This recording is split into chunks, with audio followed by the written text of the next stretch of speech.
AC. Pumping the AC. Or it's July outside. if they have their AirPods in, probably in the AC. Mood. Who knows? But we got the green light from our director/producer. Hey. So it's time to get this fucking thing started. It's going. You ready? Yeah. You locked in? Is that bucket hat on secure? It is, you know. Hell yeah. It takes a lot. Ladies and gentlemen, welcome back to Dying to Talk. Yee. Got episode 18 coming at you. 18 is my lucky number. What? So this is going to be a very special episode. Oh, sweet. 18 is my number. I was born January the 18th of 1999.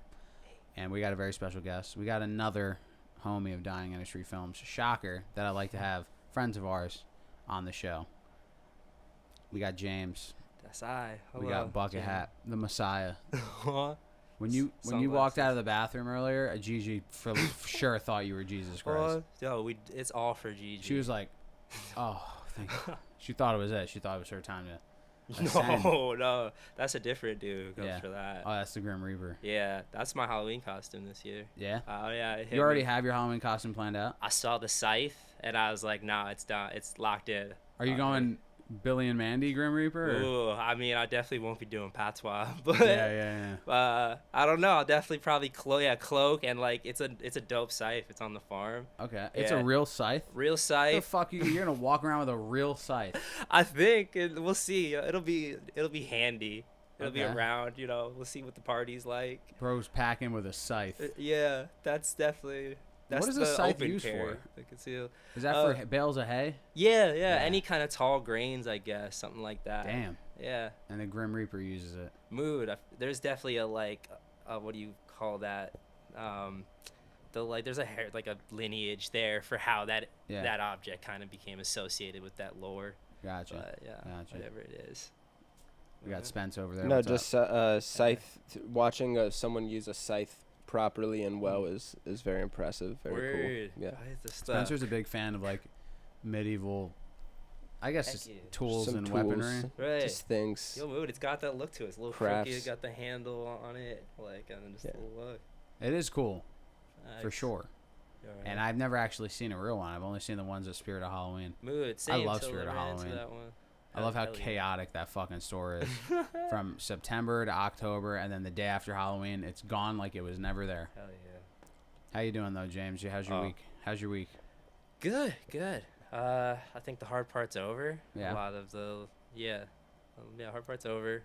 And I just get to be kind of creative for the rest of the week, and then show up some places and do some things over the weekend, Mm-hmm. and then start next week with whatever I come up with for the rest of this week. When being creative, I just pretty much Gotcha. gotta figure out next week and work on some stuff. I'm up to date with everything for the That's design good. stuff. That's always got to So, feel good when you're finally caught up. Yeah. I was so far behind with like getting stuff out, podcast for sure, because we were totally behind because it's been like a couple of weeks since we recorded an episode. Although we are recording 2 episodes in one day. Spoiler alert.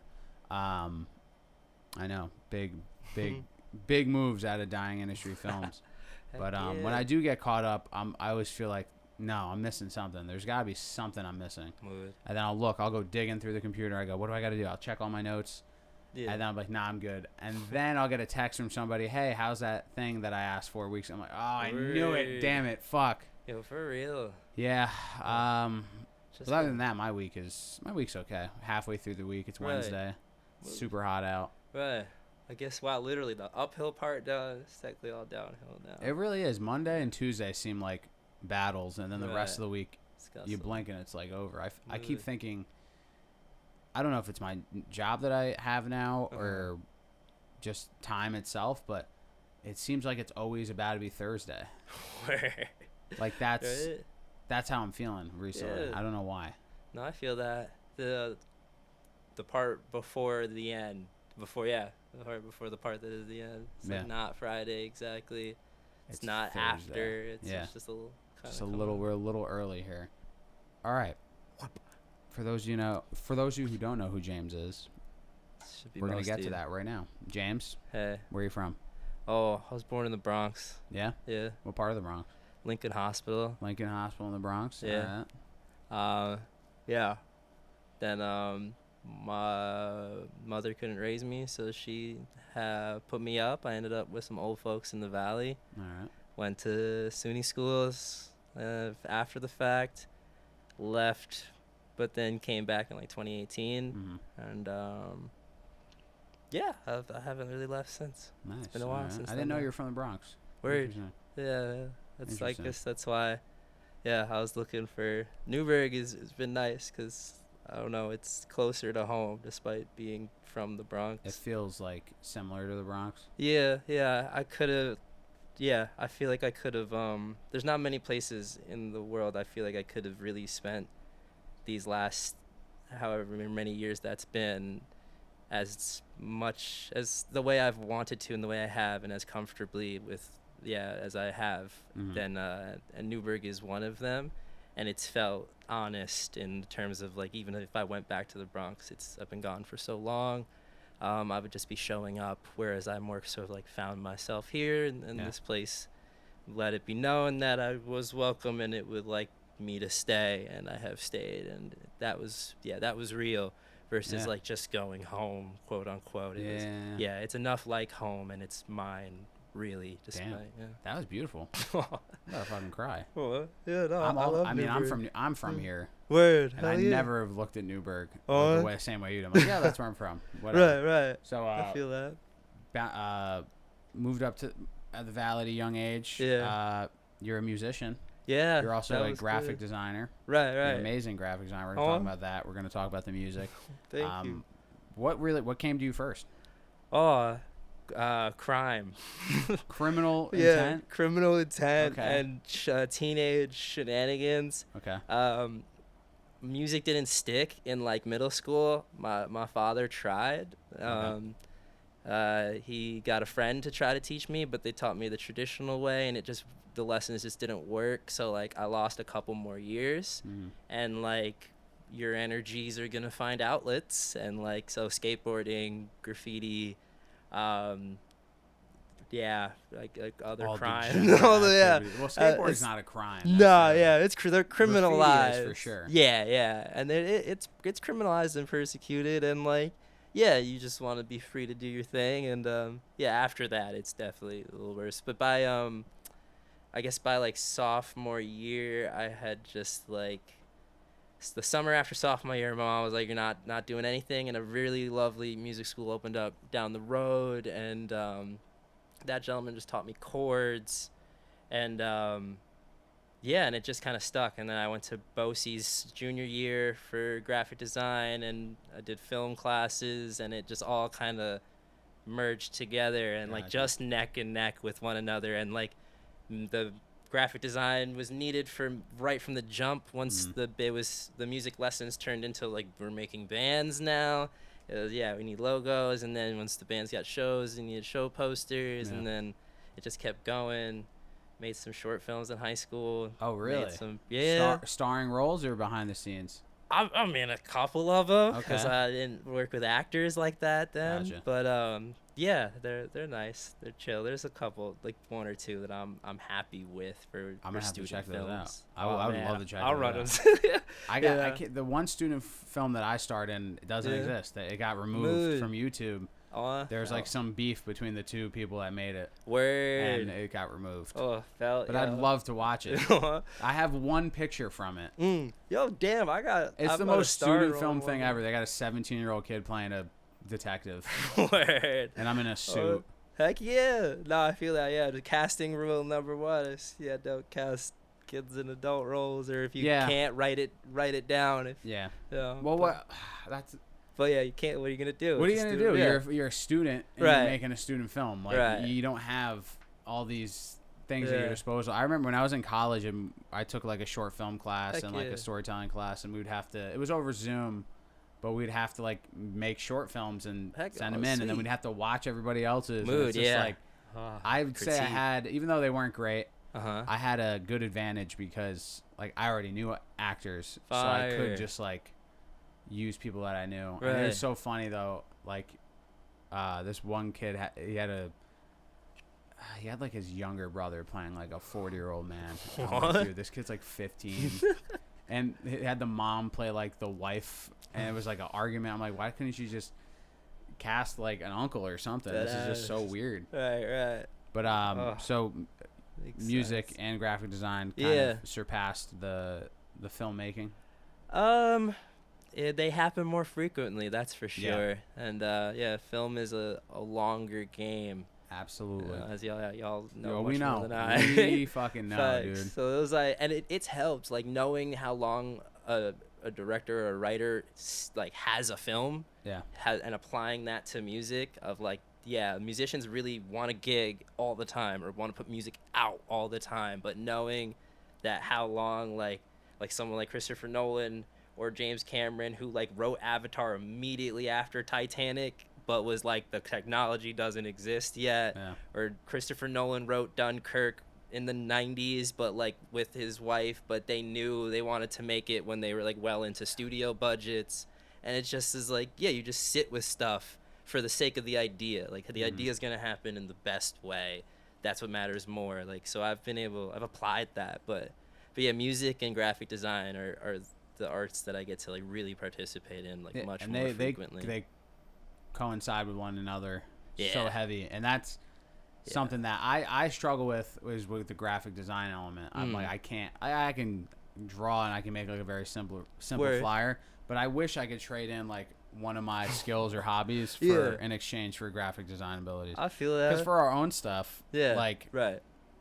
Now that we obviously you're making stuff for us now, and we've had yeah. like other artists in the past make stuff for us. Heck yeah. It's always great, but then sometimes like if money's tight or if like time wise, Right. like, I'll take a stab at it and I'll Mood. very basic like graphic or logo, and I'm Yeah. like, "Ah, God, I wish I was better at this. I took feel a few that, yeah. courses in college, but Heck yeah. something that I really have come to like appreciate and admire recently Yeah. when it comes to graphic design.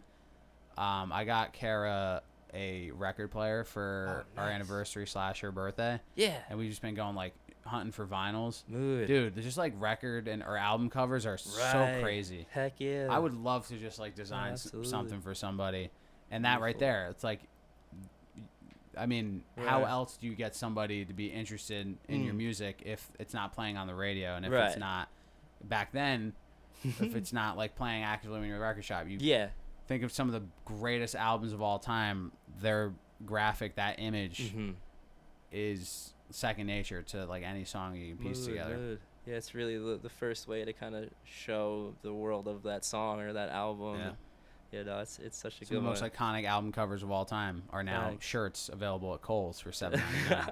Right? So far beyond the album. Yeah. Mood. Yeah, I was just at Dark Side Records the other, like, not that long ago. But, yeah, it's kind of actually was hitting me freshly, too. I'm just like, damn, like, everyone's doing this, like, underwater thing, not to shite on Billie Eilish. There's nice, and Omar Apollo has a nice just like portrait shot one, and like good full color backgrounds, or like just there's a lot of just good quality, graphic design qualities or photography qualities, just.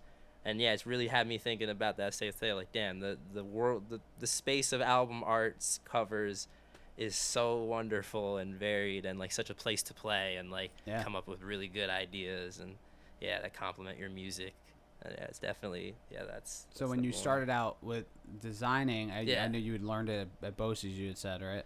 Yeah, that's definitely. I wanted, cause music had just happened recently, and I'm still in primary school, and so like I'm being told to figure out what I'm doing with my life, and the polite answer is history teacher, but I'm still trying to pursue the arts. I wanted to make video games. I liked Halo a lot. I wanted to make video. I liked world building. There's another world of graphic design right there, bro. I thought I was getting into it, but I got to graphic design at Bosie's, and it was typography and Photoshop, like not even close.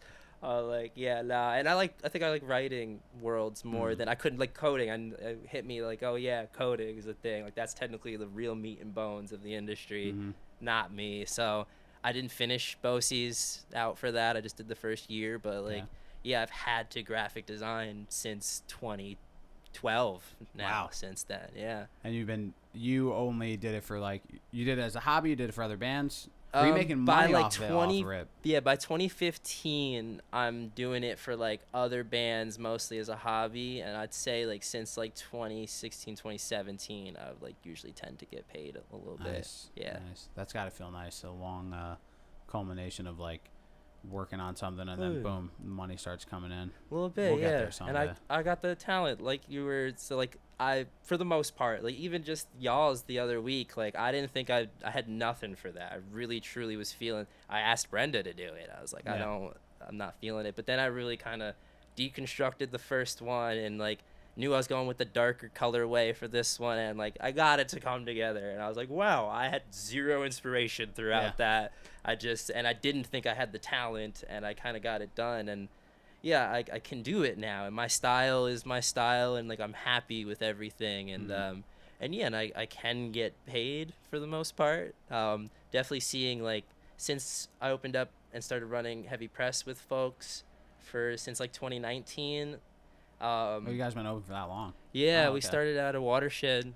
Watershed had a printing room. Rest in peace, the Watershed. Dude. Yeah, that was Darman and Vernon both are like print majors type deals from New Paltz, so they were really into print, like wood block print, and like really the art of ink and paper and stuff, and really But since running heavy press and making that account and like really seeing the like graphic design space on social medias and stuff, and what like career designers look like, people who like have done the 365 challenge like for a couple years and stuff, and have a lot of clients, I definitely like know what I'm not doing. Like that's why I have like me and Brenda really work close, because it's like she's doing that. If I absolutely need to hit that mark for y'all or for anyone, like send it right to her, because I know I can't really do that. I can stylize and like really make DIY things look professional. Like you can like give a good concept. And not necessarily finish it all the way out, is what you're saying. Yeah, exactly. In the same exact way. Moon. Something I have started like messing around with like collage art. Oh, sweet. I mean, like find like old magazines and just like, because I could draw kind of. I can't. I like kind of can, but it takes me a lot of like drafts to like get something right. Word. I drew something the other day that I literally just drew like MF Doom and like the graffiti font and then the mask, but it took me like way too long to get it right. I just kept erasing it, starting over. And then when I finally got it, I was like, fuck, this was not as rewarding as I thought it was gonna be. Could have just had AI do this. Fuck that. Mood. But word. What as a graphic designer, and now on that subject of AI, where's like, what's your opinion on that? People are just opting to have. It's weird. Advanced, like similar to like crypto and NFT, and like a lot of it, or even further, the gig economy of like Uber and Lyft and things like Spotify, and a lot of advancements are pushed to market, like onto us, onto the consumer. Really more at the ego of a non-consumer, of the market level participants, people who make much more throughout a year, and are invested in these companies, and like have a reason to ensure that these things catch news cycles and begin to be talked about like they're absolutely the next thing we're going to do, when like a normal person who's been living their life for however many years right now is just gonna be like, there's a couple things we got to get to before we get to that. Like I truly couldn't give a fuck, and that's how I feel. I'm just like, it's a very forced conversation. AI, like it's just a very forced conversation that like if you steal the oxygen from, similar to NFTs and crypto, it will go away and it will lose its value. And you can do the same to Tesla. You can do the same. You can do the same to Lyft until they start paying drivers. You can stop ordering Grubhub and like just help your local restaurant be able to afford a salary of a delivery driver, because like there's like these vacuums that do need to be filled.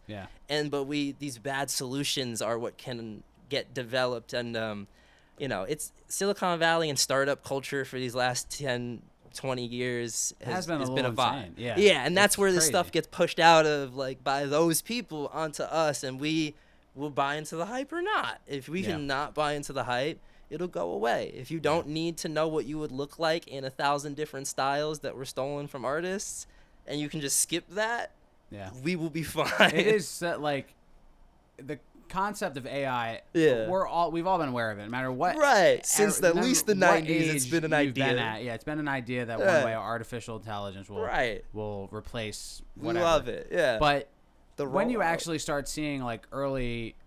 First of all, the thing that drives me fucking crazy with AI is Facebook. Because there's like AI images of like legless homeless people saying, it's my birthday today, like and share. And it's clearly a fake photo. And somebody like my mother will share it. And I'm like, yo, this isn't real, right? And it's like, it's not even close to looking real yet. And already people are just that stupid into thinking that it's real. I've heard that our generation is better at spotting it than older generations. Absolutely. Yeah, because we know what to look for. Exactly. Like the smoothness and the like weird. We can catch it a lot easier. And I feel like we hardly survived the spam emails. Like old people can't even clock those, and that was Web 1. Yeah. Like technically, the internet itself was a jump that like not everyone consented to. A lot of people, older people especially, were left behind when we took it, and like. And it didn't. I was raised in it, so I love it. But did that have to happen? And did it happen in the best way it could have? And like, and are there kind of gaps that lead to people being easily exploited? Like, like the 75-year-old guardians like are susceptible to emails, and now they're also susceptible to AI on there, and it's like, so it's technically only getting worse. Mm-hmm. We're just updating it. I think we're at Web 3 now with the metaverse was another one of that was supposed to be a big thing. That was fucking stupid. Right, just because Mark Zuckerberg can afford to push it, like we have to humor it as like something we really want to do. But you know what though? That's like the three of us having a conversation about it, right? There's people somewhere that have a total like this is it. I love this. Like, NFTs was insane. Had so many people explain to me, bro, buying this NFT, and I'm like, I had people saying, yo, I'm designing NFTs right now. And I'm like, bro, those are the same people that fell for the whole Cash App pyramid scheme shit in 2016. Yo, DM me, tap in. No. You send me $50 and I'll send you $200, but you have to send me $50 first. Sounds fair. Right. And that like we live in a very specific economy where the dissonance of it kind of leaves room for scams. It's because like it's all a pyramid scheme, so pyramid schemes flourish here. And it really kind of sucks, but I hate having to be literate in scams and like not naive. I like that though. It makes me feel like kind of like I have a past. Like, I know this is. I know you're gonna fall for this. Dead ass, Come to New York, see how long it lasts. Yeah. So I mean, it's thankfully areas like here, or Bronx. You kind of. It's like because it's not necessarily street smarts because it's like internet street smarts, but like. Usually the people behind these pyramid schemes or these scams or are not the brightest. They just might have figured out a way. It's about like who can outdumb the dumb. Right, like from the Cash App ones to the like white collar like group meeting like ones. They're not the brightest. No, in any demographic. And it when crashes eventually. People use like I get a lot of ads for because like YouTube algorithm is like here's how if you want your voiceover in your videos to sound like that because my YouTube algorithm knows I'm a video maker because of what we put out and what I'm watching. So I'm always getting ads for like AI voiceover. AI no thank you. Like I'll find somebody to do the voice that I want to. I don't want a robot or a computer to do it because to me that's cheating and that's rushing your process or that's making your process easier. And if you're trying to take the easy way out as an artist or being creative. You're missing the whole fucking point. You're missing the whole point. It's like, because with art comes emotion. And if you're going to have a computer do that, until AI can understand emotion, which hopefully I'm dead before that happens. Because that's it. That'd be game over. Yeah, they don't even think kids feel real emotions. So I'll be shocked if they like validate the emotions of a computer. We'll get there. Maybe not in our lifetime, but eventually. We'll 1000% get there. And even with music too. So, we see that now. People are just like just AI generating a lot of music. It's crazy. But the only people like they want the consumers buy into it, but the real thing, and that's like the big thing in the film industry right now, is like all these non-creative types that somehow are in charge and have all the money are gonna start opting in to having AI do the score for their movie, AI do the poster, and so you can move ideas without idea makers involved. Like so we can make more money. We can save money. They can just get it to print, like get it to press like quicker. And I hope most people don't buy into that shit. I would be lying if I said I had faith that people won't buy into like AI taking over as art and filmmaking, but I don't have that much faith in the average consumer. Yeah, I guess that's why like we make stuff. Because like I definitely feel the vacuumousness of it. Of like if we didn't, no one would give a fuck. Like if some people didn't care so much that they just made it themselves, everyone would let it just get made this way. Yep.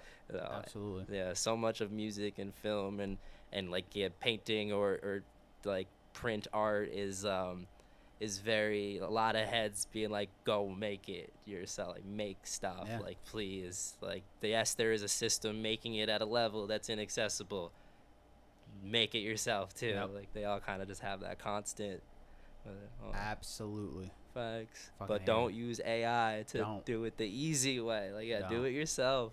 Like really feel that it's worth it. It's worth the long run and the taking all the time, taking the years possibly. What are you gonna learn from music? Like if you're having a AI program your painting or what are you learning from that? Right. What like what skill and critical thinking? Now don't get me wrong, I've used AI once, I swear to God, and I will even explain where and why. So my brother asked me, so when my nephew was getting baptized, we had to like attend this online class about the sacrament of baptism. Word. And we did it via Zoom.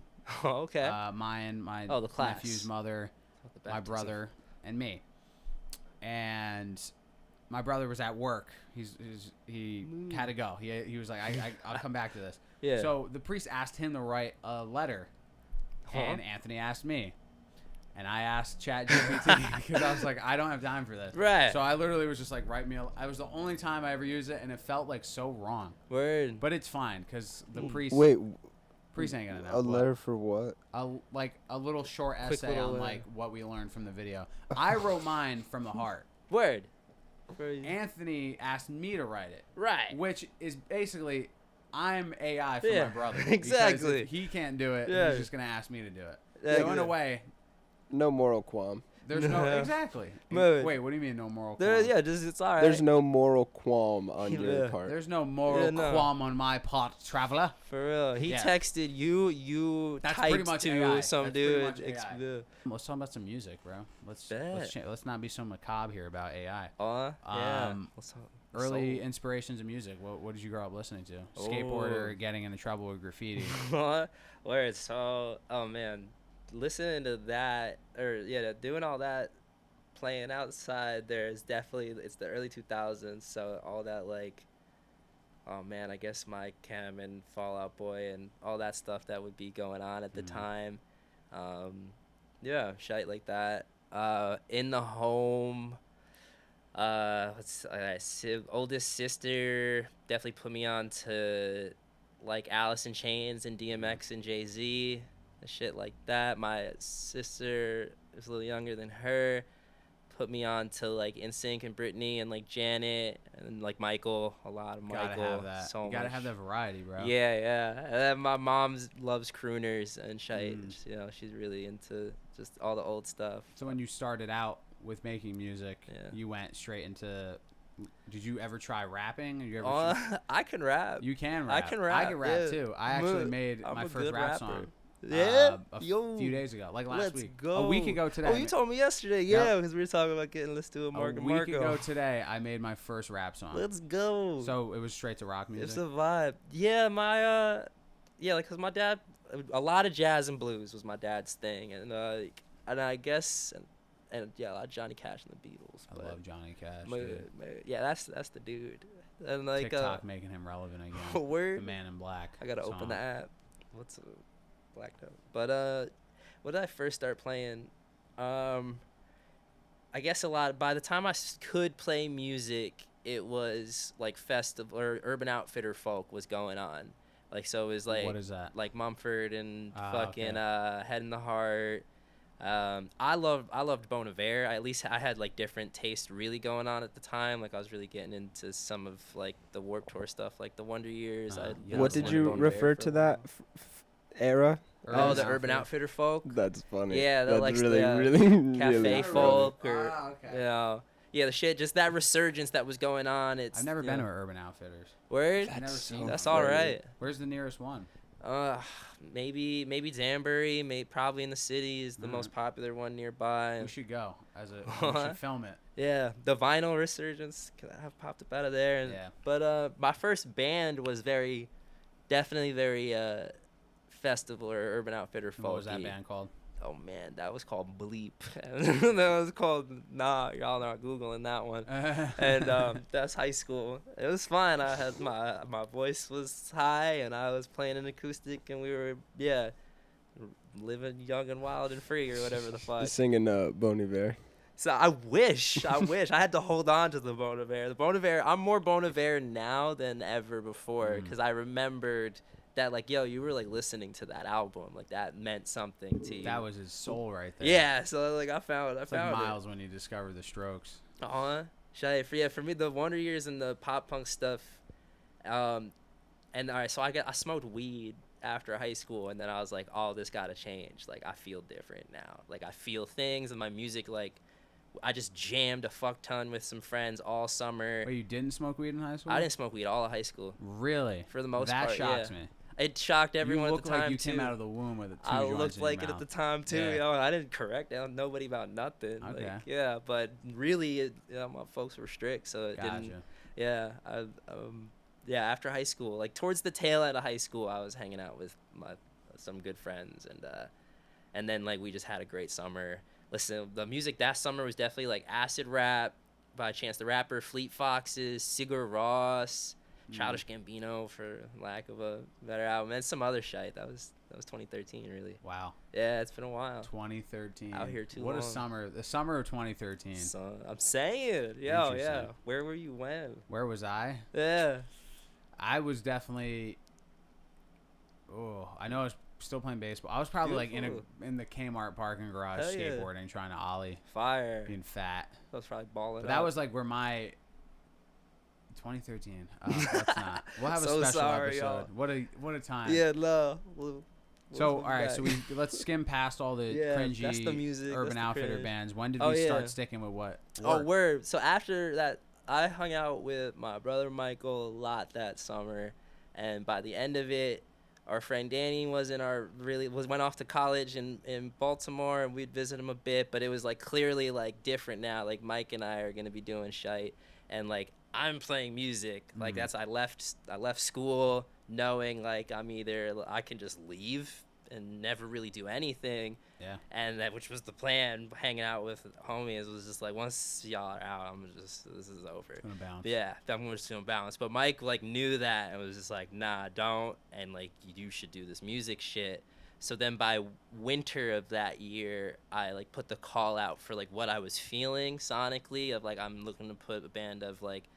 I think I definitely compared it to like Nirvana because it was grunge and these bands Balanced and Composure, Citizen, and Brand New. Yeah, Brand New. Yeah, Brand New was the one that it was all brand new cosplay for sure. Unfortunately, yeah, deadass. Yeah, and that's what we did, yo. From then on, for a couple years, I got put onto that album like mid high school, and I was like, "Yo, this is my dark side." Same, right yo, right? Yeah. What you listening to? Changed everything. Nothing. The Devil and God are raging inside me. You know, Deja and Tantu, whatever the fuck. I don't know.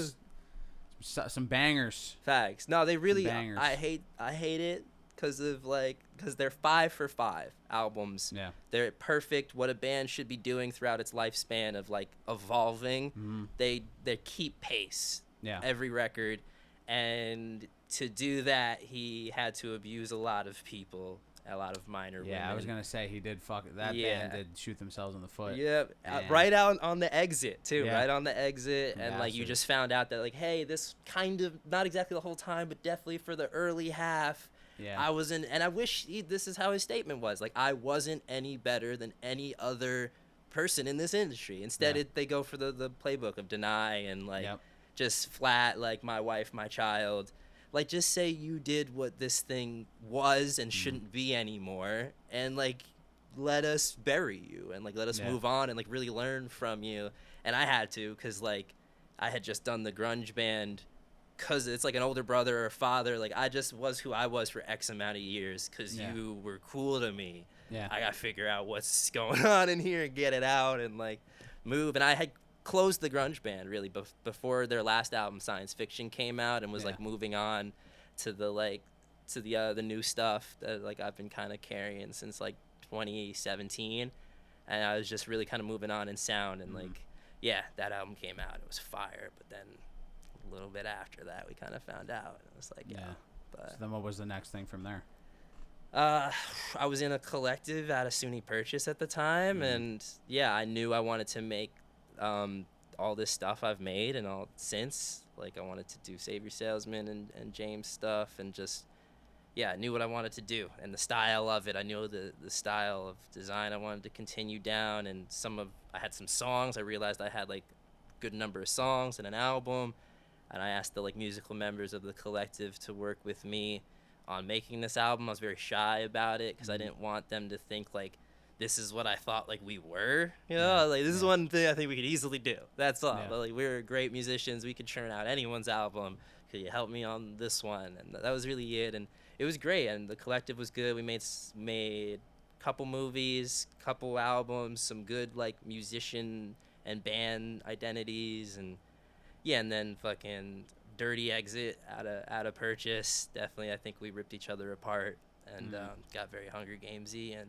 But luckily, the Moon and Newburgh were there, and kind of were just like, nah, just do it here. Like, we get it that you're with us. We'll do it here. And I got to really continue on that, and, like, until Take Care and Heavy Press, and more happened. And now it's like, it feels like I've just been doing this, like, kind of the whole time. And you know, my style hasn't changed or anything. Yeah, it seems like now you're definitely at a place where everything kind of merged into the right direction. Because they are so symbiotic now, with Take Care, Heavy Press, Mood, Decent Colors, which and I like you guys it. are killing it. Obviously, I love Decent Colors. Well, all the Balsam Palace, all the trees, all the balsam trees. No, it's really good because, like, it's like a compass that I set at that time to just kind of know what I wanted to be doing, and now I know, like, when I see Carlo, when I see Balsam Palace or something like it, I know, like, it can be as symbiotic it could be. Like, I know, like, this is the right place to be. This is the right people to be working with. This is what I want to be doing. There's no confusion. We're not at each other's necks. Like, we truly, and it's so, despite how similar they are, they're so individual. Like, there's not any worry about one another. And, like, I know how to do my thing in something that's entirely someone else's. Like, and I don't have to freak out. Y'all will need a poster if I ever want to feel like I'm a graphic designer, like, and you guys get to get a poster, and, like, I don't have to freak out, try to keep a design office open or something. Like, I get to use my talents for myself and others as I would like, and in design and in music, and the aesthetics and that kind of course that was set then, that's now so kind of solid with Take Care and Heavy Press and other people's full-on organizations too. Like, do you think having all these separate named identities underneath one umbrella helps? Because it does. There's definitely room to be like, well, I'm gonna go do my thing for this thing. Like, if Dying Industry Films had a Spencer Conti Cinema and a Mike, one would be insane. But, like, because everything's under one, and I guess from a past experience where, but prior to that, we were talking about the group out in Purchase. It was just like the one entity, and probably, you know, because, like, most artists working with. See, music and filmmaking, they're always kind of a group effort, even if it is, like, a solo artist. Unless you're doing it all by yourself, there's still some form of teamwork involved there. Even the solo artists, you're just hella delegated. Music, I've always, from observation, not really so much from experience, a lot of different directions sometimes people want to take in it. I've seen a million bands form. I've seen a million bands fall apart. I feel that, and there was a uniformity to the Sierra Tango stuff that came up in 2017, and the musicians in the collective, the four of us at the time that really wanted to pursue that album and that band, definitely we enjoyed the idea of what it was of the uniformity. Like we literally wanted to deconstruct that album art theory and the mop top Beatles theory, and we just wanted to play with those truths and stuff, and with covers and kind of go by the numbers but deconstruct them. And it was cool, but it did clash at times with especially in the organizing space with the collective and what the collective would be doing. And there's technically I could have been not done this album and just been fine, and done a much lower pressure album that maybe didn't cause the meeting to come to a halt and be no, but what about this? And it just meant so much at the time. It just really struck me and a couple other members as super important that we start here and defer to this, and it could be so easy, and it just felt like it would bring a lot of warmth and a lot of certainty to things, versus the collective could be anything. My hair wasn't like this at the time. It was a little afro. I could have dressed however, been whoever. I could have really expressed myself as freely. But instead, I just really wanted. There was just something I cared about, and I wanted to make. And I was nah, I want to let's just go put on some suits and go to work, and let's do it. Let's show that we're good at this job, and just knock it out of the park. The album's already written. The visuals are pretty easy to produce, and it's just the design element is super easy. Distribution is influenced by graffiti and printing and stuff, and we had it all there, and we just couldn't stop arguing, because the collective could technically have just done anything it wanted, and but other heads were but I don't want to do anything I want. I don't want to not owe anyone anything, or just do what I feel. I really just want to it makes sense that when that all fell apart, I ended up at a not-for-profit in doing community organizing, with people that were about what the half of us that probably would have done the Sierra Tango record in the collective were trying to argue for in the collective meetings. So that record never. It's still here. That's if I play music, when I play music solo, I play what are called Sierra Tango. But did that album ever come out? It's been demoed 3 different times. Okay. But no, it's what Take Care exists to help out whoever needs help until I drop the Sierra Tango album, and then I can't guarantee I'll still operate a label after that, but a label will exist umpteenth degree, because we just built it out to drop one album, really. Yeah. And if there's somebody around who wants it after that, they can have it. Take it. Yeah, take it. Take care. Same with take it. Take care. Just do right by who you work with, and that's it. So, with all that. Yeah. I gotta try to phrase this question so I don't it Phrasing. doesn't come out sideways.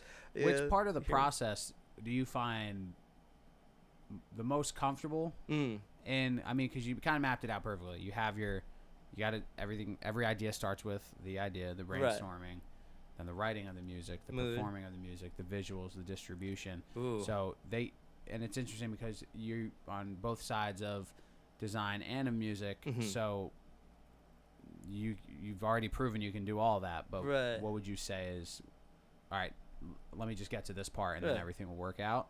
Ooh. Which part would you say that is? When people when people are enjoying it, usually fucking 3-point shot. Question. When folks enjoy it, that's when that's when I feel all right. That's that's when I'm all right, it's done. Yeah, when it's done. Okay. When y'all got the poster, I felt very happy, because and that now the screening can go on, and when that is more successful this time than the last time, and it will be, feel better, I feel, and I'm good even if something, because sequels are hard, so doing something for a second time tends to be in this different pocket. It's not always a step up folks expect. There's the first one and then the second one. Sometimes it's the first one, lock in on the second one, third one like blows all the expectations. Yeah, they call it the sophomore slump. Yeah, sophomore slump. Exactly. I recover yeah. I recover when things don't land. I recover well. I have morale to get through but I do like when things land and people can be given the gift of like what we do and like what we make. When things hit the mark, it's like it's such a beautiful thing. You raising your hand? Oh, sorry. I keep on. I was yawning and scratching my eye before, and then I was just stretching. And then you went like this. Yeah. No, but can I just ask about this collective actually? Absolutely. Oh, sorry. Yeah. I'm just sorry. Yeah. Really loud. Well, you could hear it better than Yeah. I'm just wondering, about it.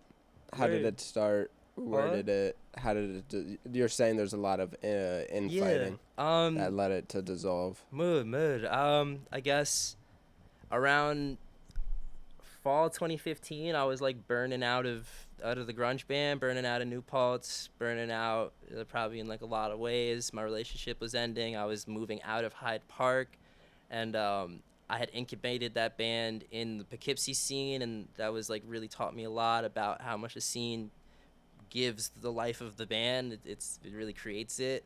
Otherwise, you're just playing a set in a vacuum to no one. But I wrapped that band up, and my drummer was drumming in another band, and we would all practice at the Hodgepodge, so there was cross there, and I gave them my talents from fronting the band of the design, the booking, and the conceptualizing of like a run of visuals for around a release. And it was good because that was the first time I did that away from something that's mine, away from my project. So I really could observe the talents as opposed to just applying them for all my bandmates and me. Like I could really be like, yeah, here's that design you guys need for your single, and here's those 3 dates booked in a row. Like that was the first time I could really realize like the labor I do in a band. Yeah. And like that I bring, like the drummer doesn't do that, the bassist doesn't do that, the guitarists don't do that. Like they don't make the band happen. They didn't come up with the name. They're not deciding the visual direction. They're not doing any of those things. Like I was, and I got to do it for that band, take them through the Poughkeepsie scene. And then by like March 2016, they were just like, some of the bassist and the guitarists were like, I think this is rap. They were feeling how I was feeling of like, whatever is going on, we don't really want to play in a 4-piece or a 5-piece rock band anymore. Like the grunge stuff, which is more popular now than it ever was back then. Like the revival's kind of at a different point than it was then. Absolutely. Could have stuck it out. Probably would have Kurt Cobained though. So that was my reason of like, I mean the things I say into these microphones. That's not a good thing to get into the industry off of, because they'll just consume that till you're on your Black Mirror shit. Yeah. And that's you. And so I was like, I can't be grunging up here. Got out the band. Those guys got out of their band. We hopped up into Ableton for a summer and really learned production and stuff, because I was tired of sitting behind an engineer who I can't express myself to. I just needed to be able to demo to an extent. Same principle with the design of like, if I could just do my ideas and like show them, then I'm good at the least. Yeah. Show them a professional or give them from there. And so us four then jammed IRL in the fall of 2016 twice at the Podge, but then really in the studio, and like great jams, great stuff freeformed. And like in that November, I really kind of realized that I had those Sierra Tango songs and I would like to like work on them. And yeah, by like January, I was asking if we could do it. And yeah, by I think that's 2017. Then we went to the inauguration and came back because we were like, shit's different outside. Let's go like look at it in its face. Instead of like, we spent a lot of time in the studio. We spent a lot of time booling at folks' cribs. Like, let's like go outside and like look the political situation in the face. And yeah, and this I think after that summer is when like our friends from Purchase, our filmmaker friends, and so my best friend Mike and stuff, like really like kind of entered the fold, and like we were all working on more music than just the stuff the four of us were making for Sierra Tango or otherwise, like just making Ableton electronic stuff. We started making rap songs. We started making a lot of rap songs. Started making a lot of other stuff, soundtracks, and then we started having meetings as a collective that year, and like decided like let's be a collective. and that went down how it went down. As most things do. I mean, unfortunately, you did learn a lot from it. Yeah. You've already explained that. Yeah. And not everything is meant to last forever. Even if it is, I mean, it's like a bad relationship. It's like, yo, just break the fuck up already. For real. Even if it, but I'm so used to this thing. This has, it doesn't matter. Yeah. If it's not working, it is not working. Right. And that taught me that one for sure. Like, I definitely, because of the Sierra Tango stuff, and like, it definitely could have gone either way. Like, it really felt like we could stop arguing this meeting and like move on. But then some disingenuousness came. It turned out we were like lied to hella about some shit homies would know we'd have all, like, the majority of us would have given a fuck about. But we were manipulated into making a movie instead. And so it's like, nah. And so it's like, you just disrespected the friend group, you go into a disrespected meeting, the collective. you like, we just argued for months. Setting up C-stands, and you're like, how the fuck did I get here? Yeah, nah. It's like, and it sucks, because like, we would argue, and we would, like, some of us are genuinely arguing, genuinely trying to like work with what we understand from what they're saying, and like, okay, if that's what you, all right, then while just trying to advocate for what you think will work. Yeah. You know, you're being genuine. You think this is what we should do. They're hiding something from you. They're lying to you, and they don't want to have. They were very like, let's just do stuff, and we were like, yo, who here like trusts each other? Who here feels comfortable right now? Like, who even like, how are we? We're trying to start the collective. It's just the collective, because like nothing else took off about it. Yeah. We didn't get to the Dying Industry Films or the Take Care Recording Co. or any of it. Like, even though these were the understanding we were saying we had, like, when we graduate, we need to like go in on this. Yeah. We have the power in the 10 of us to make everything we want to make. Maybe there's just too many people. Yeah, it might have been. And yeah, there was a big division. The homies, it makes sense. As it settled, like I said, I ended up in the not-for-profit space. Some heads ended up in the very like commercial space. And it's just like, oh, that makes sense. Like, you literally looked me in my face as I was saying, like, I can't intern. Like, I'm not interning. Like, we need to make something that pops off. I'm not fucking interning. Like, and just went and interned. Like, get out of here. Yeah, no, you don't understand like what we were collectivizing against, and like, hence the name. Yeah. Let's talk about Decent Colors. Oh, hey. How did that come about? Well, speaking of Watershed and stuff like that, so Watershed was that warehouse space that we ended up in because we came up with a skate park festival for May 2019 with some folks operating as the Moon Info Shop at the time. I remember that. Yeah, and that's kind of how we came into Watershed. That's what we kind of worked as out of Watershed. As like kind of as the year went on, we developed Take Care and Heavy Press. But yeah, that was we were booking as the Moon, really. Like I said, after the collective, I ended up with the Moon. I kind of got comfortable, didn't want to step on any toes. They have a tight security culture, so I couldn't like come up in there like, hey, here's everything I was just doing for the collective. I can do graphic design, and like, here's what I think will help you. They also don't fuck with it. They don't care about media. It's like it's all opery. I'm like, I get that. I'm just trained in the stuff. I don't agree with it either, but you know, if you have some of their weapons, would you not use them? You know, supplies are supplies. I could supply you with media that will absolutely up the numbers of everything you're doing. And it got comfortable with that, and helping them book shows out of the warehouse restaurant at 188 Liberty Street, Newburgh, New York. Hey, Michelle. Hey, Dan. Love y'all. That's the Ron chicken sandwich.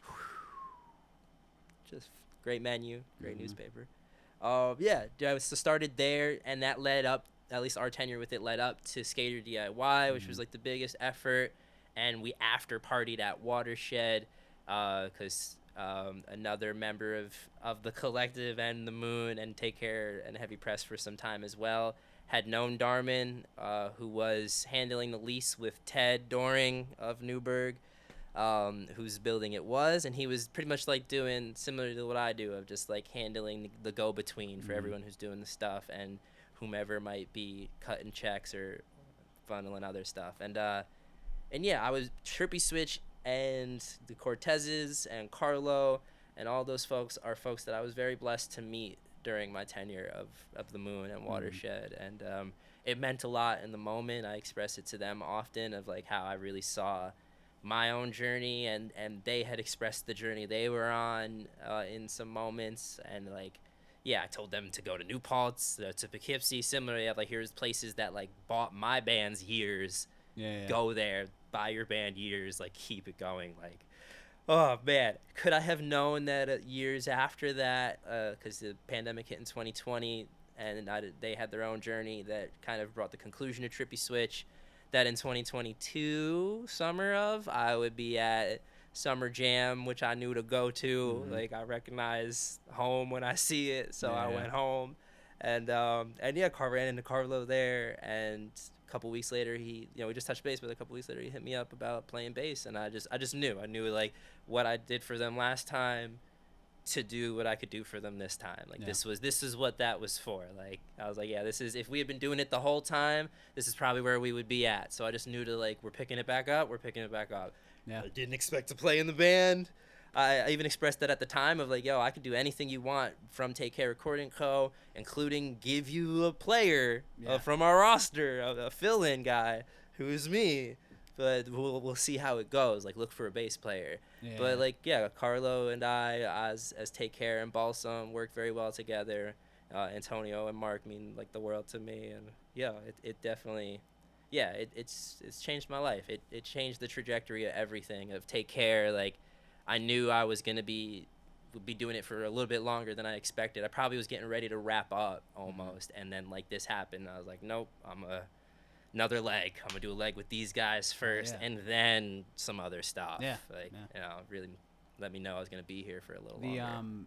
That whole group, they're just, they're on the music medium, but we've go Carlo way back got a graphic design minor. He does. He also was an actor. Really? He's been in 2 of our projects. Hey, and okay. We've done theater with Carlo. Like, we go way back. Carlo, Mark. I've heard of Mark Black and him Box are in a little band. bit. I've heard of JTT a bit. Whoa. I just missed y'all at the Carpeles a little bit. You know who used to run and organize those shows? Whom? Yeah. Me and Ben Underhill. Son, lucky to have. That's where it all started. Like, really. What do you mean you just missed? I showed up late. I came in late. I think y'all had played, or unless like years ago. Yeah, like that's mad funny. Yeah, years that's ago. Like 10 years ago. Probably, yeah. 9 or 10 years 2016, ago. 2015, Yeah. Well, we're almost like coming up on 10 years. Yeah. Right. Yo, reunion show. Make it happen. Yeah, at the My Carpeles. grunge We know everybody album over there. is 10 years in February. Wow. It's going out on. I hid it for a very long time, and now I'm like, I put the debut album on Spotify. I'm gonna put the self-titled out on Spotify through Take Care as well. Oh yeah. And it's like, yeah, folks are still listening to the stuff, so it's like, and it happened, so I'll put it out there. And it's crazy, like how much, like, time when you look back. Like, I did all that in this amount of time. 10 years, 5 years, whatever. Yeah. And it's great because, like, people like us just keep. Yeah, of course we talk about the past, but it's like, now what's next? What's going on? Right. There's never. I don't think there'll ever be a time where I will want to wrap it up. No, I feel ever. That. Yeah. Maybe. If somebody cut me a huge check to be like, stop, I'd be like, okay. I'd expect to be told to stop. Yeah. I truly expect to be told I'm not allowed to do what I'm doing eventually. Most recent album you guys did with Decent Colors. I love it. It's in my Apple library. Passed Us By. Carlo. Absolute banger. Thanks. Love a song right single. there. What do you guys are, I know they're out in LA right now. The Cortezes. Yeah, well, Antonio's back now. Okay. Of course, they wouldn't come back one at a time. Yeah, well, Carlo's sticking back around out there because he can go up to San Fran and hang out with Eduardo, and a little north of that and hang out with Angelia. North, on the farm a bit. And but Antonio and Kurt from No Momentum and a couple other great projects, who fills in for Mark, or has at least once or twice in the state, like this side of things. He ended up filling up for there. Miles filled in on bass. Out there, so he was playing the parts that I usually play. They couldn't have found a more similar looking dude to fill in for you. Mood, right? only I played with my hair down. Just two long-haired dudes. Mark and I went out on Friday just to spend some quality time. I think not really. Like we were just hanging out. Then once we got out, we're like, oh, the other half of the band is out. But that one time where it's like, it's just like, yo, just like what I said. It's like I'm gonna go outside and post about it. Right? So you know I'm doing something. Facts, yo. Yeah, we're like there in LA. The rhythm section's over here doing our stuff. Like I bet you the rhythm's not as rhythmic. Dead ass. Nah, but it's and that's it. And that was that album is something that time definitely changed. Like that was gonna come out last March. It was gonna already be out. Then it just the production just wasn't there. Carlos still studying, work kicked up. We were doing more shows, and it just wasn't right. And then he wrote a couple more songs in the fall. And finally, it was right. He could just put it out, but it changed and was held onto and almost dropped a couple of different times, and very organic for a while there. Yeah, I remember Carlo would talk about it. Right? Like, it's not ready yet. And then one day I go on Instagram like, oh, it's just out now. Here it is. Okay. Yeah, right. He's like the Kanye West of for real dropping music. Mood. And we're getting there. We're getting to the industry standards. We are getting to whether we want to adhere to them or not, we're getting to the ability to operate within industry standards. Shows are booked 4 months out, things are done quarterly, just so that we can be the right people for some studio budgets, I suppose, when the day comes, until people tell us no more. It's time for Ballin' at What Cost. All right, you know what Ballin' at What Cost is? It's our built-in game show right here on the podcast, which used to be its own game show. I'm going to list off 3 items for you. All you got to do is guess the price from highest to lowest. The price is high. All right? Yeah, can do. Or low to high, sorry. Lowest to highest. All right. I'm so sorry. So our 3 items today for Ballin' at What Cost. We got the history of graphic design textbook from 1890 to today, hardcover edition. Ooh, shit. We have a WWE Legends Series 8 Eddie Guerrero action figure. And then, of course, we have an Ibanez GSR 200 4-string bass. Ooh, okay. Oh, man. So from lowest to highest, guess the price. Oh, man. And I gotta... is that collectible of any level? It's still in the box. Still in the box. All right. That might mean nothing. Am I guessing? Yeah, am I guessing retail or are we? Current going value. Bet. Aftermarket for some of these items. And then the history of graphic design. We have the history of graphic design from 1890 to today. Textbook. Oh, I actually know that. We have the Ibanez GSR 200. Okay. 4-string bass. And WWE Legends Elite Series 8 Eddie Guerrero. All right, I want to say the textbook and the figure gotta be neck and neck. Okay. I want to say the collectible value puts this over the textbook. Okay. I think both are under $100. All right.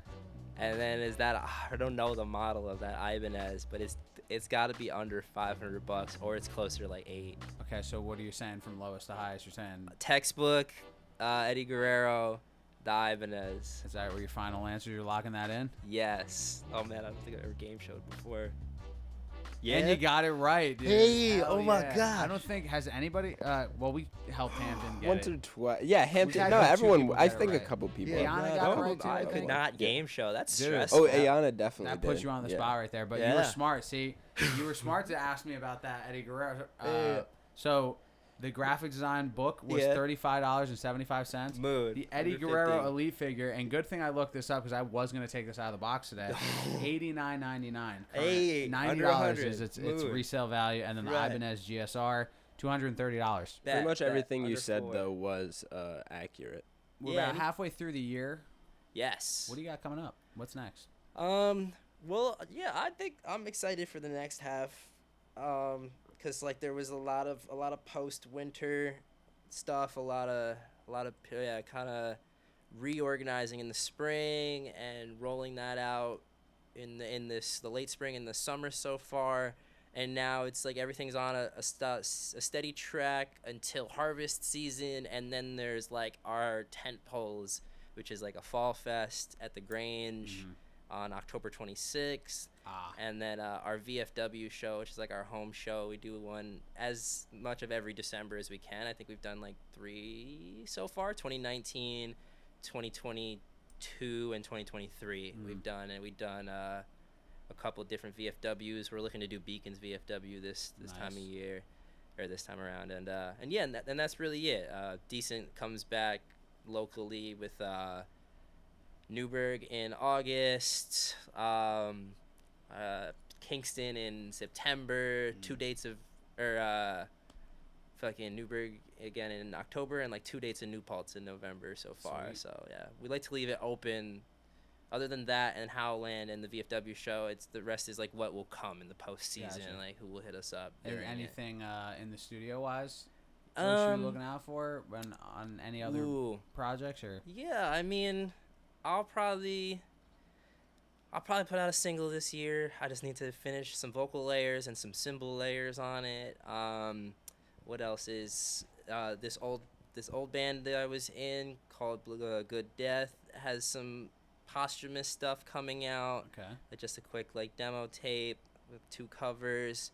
And we're producing Sonny's album. Oh yeah. Yeah, out of Balsam Palace. Carlos producing Sonny Conti's dropping an album. Yeah, that'll be coming out next year, but that will be in the studio all through Harvest. What's it called? Tall and Annoying? Folky. It's called Folk You. Folk You, man. No, I'm just kidding. Folk You, Sonny, if you're listening, fuck you. Right, Folk yeah. You, Folkers. We'll have to get him on to promote. Oh yeah, his. for sure. Yeah, when the album's dropping. So Take Care is handling the like logistical end. You know, it's not presented or produced by or anything. Or if anything, we're in the fine print. Thank You is just handling logistics and stuff so far. Hitting up Carlo. So you're staying busy. You're gonna be staying busy all throughout the year. Hell yeah, that's the way to do it. Dude, yeah. And you got all the stuff happening at the Grange. Right. The care Grange of will that have beautiful its space. Facts. Y'all's class on the class that y'all are part of every Monday. So there's some stuff that'll keep like the rhythm solid till winter, and then after the VFW show, like we shut down. I don't try to provide anything January, February. November through January, unless there's projects that are booked. Right. It's like, let me just take a time off. Facts. Yeah. Shit, dude. I mean, if Diff's got time, Take Care will drop a different single with a different video. It's a one shot, but otherwise. There we go. Hey, might have to do it's been a while since we've done a music video. Oh, yeah. There's 2 and we haven't done one-shots. a good music video yet. Yeah. All right. So. Both are cool. The one's an instrumental track. The other's a very like an R&B track. All right. Yeah. It kind of sounds like. Well, I'm excited to hear about that then. Facts. I have to collab. Yo, for real. Where could people find all of your graphic design, all of your music? All right. Well, as a graphic designer, I work exclusively with Heavy Press. They're great. They're out of Newburgh and Albany and Argentina, if Brenda counts herself as an official member. But, it's good stuff. Hit them up whenever. Ask for James if you feel so inclined. But, and then Take Care is dope. Findthehightower.com is their website. They got a lot of stuff. Their YouTube is like youtube.com/@theatercompany. That's the visuals. Okay. And takecarerecordingco.bandcamp.com. That's it. Hell Instagram, usual. Same thing. Take Care. Take Care Recording Company is the Instagram. Yeah, that's the full Insta. My stuff's out on there. Everyone tends to get a little promo on there. So. Okay. Cool. Yeah. Cool. So follow James on all of his platforms. Right. Check out his music. Oh, mine is bleep, bleep, bleep, bleep, bleep. Follow it. Well, all the ones you just plug. You don't even plug your personal ones. Oh, schmood. Yeah, you don't. Follow my if you want to. Follow my burner account. Facts. James, thank you for coming on. Oh, bet. Are we this rapping? has been Hell yeah. I mean, we've been how long have we been recording? This one's been quite some time. Yeah, hour and a half. Hour and a half. That's usually around the cutoff time because I don't want to go longer than that because then it just becomes like right. Do you have anything else that you want to add? No. We got to talk about the Grange, graphic design, music. Had all the points. Yeah, so much history there. Facts. Well, James. Oh yeah, what's the outro? What the outro is? Oh, yeah, right. So guests on the show, I almost forgot because we didn't do it earlier. Guests on the show have the chance to walk away with something financially smart or something really cool. Oh. So James, you can have $20 or it's in the mystery box.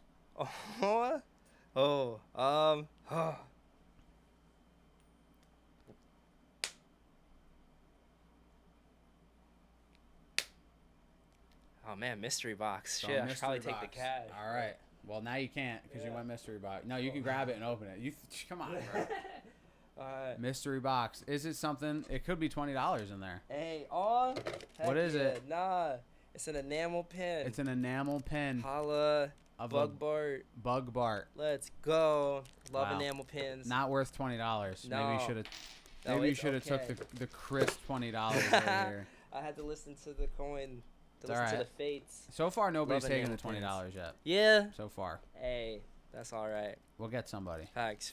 Hit up Bam Geek or Heavy Press for your enamel pin needs. Hell yeah. So keep listening. Yeah, we might need some diff pins. Hey. That'd be sick. Yo, can do. Thanks. All right, James. Thank you for coming on. Spencer, thank you. And everybody, that's Stay to the End. Like and subscribe. Follow us on Instagram. Follow us on TikTok. Subscribe to us on YouTube, Apple. Leave a review, please. Right. For the love of God. We need people to review the show. It's the only way this show will get off the ground. All right. And then we can fight Joe Rogan. Yeah, then we can fight Joe Rogan in the octagon. All right. In the octagon. All right. And this has been the end of the episode. Time to talk. Good night and good luck. Godspeed. Glory. There will be mountains. Yeah. You.